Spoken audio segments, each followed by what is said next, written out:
Hello, today I would like to show you how to graph linear functions.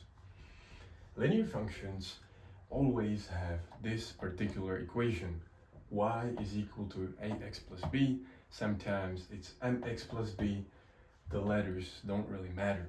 What matters is that they always have to look or be a line. Linear functions can go up like this. They can go down. They can be vertical and horizontal as well. Now, I have two functions that I would like to graph today.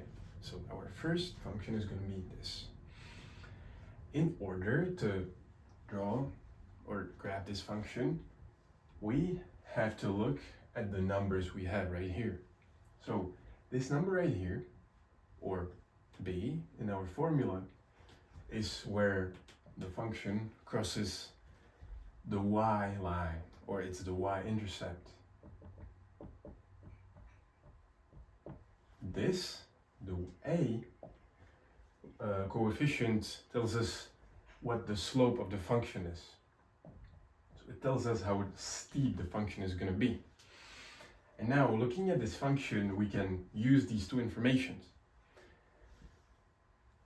Number one, it's going to cross it there, so it's going to be 2. And the second thing we know is that 3x plus 2 is y.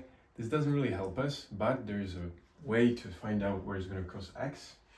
It's going to cross x in somewhere here. We know that. So in order to know that, we just plug in 0 instead of y.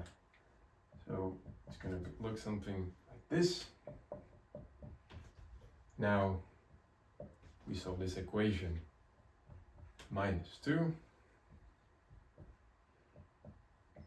And we divide this by 3.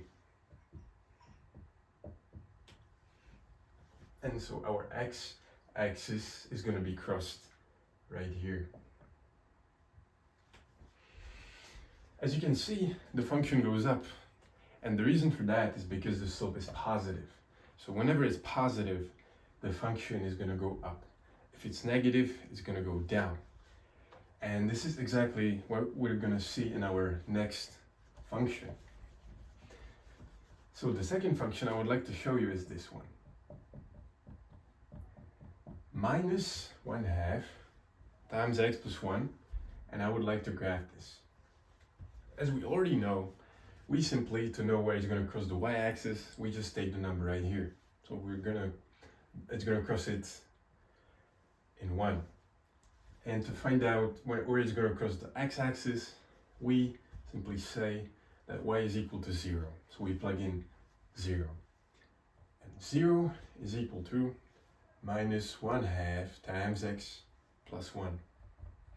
And again, we solve this equation.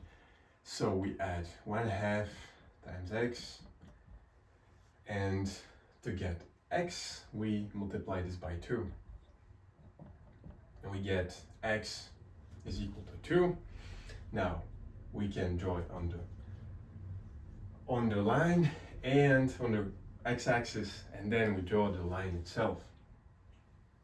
As you can see, it goes down because the slope is negative. So whenever the slope is positive, it goes up. Whenever it's negative, it goes down.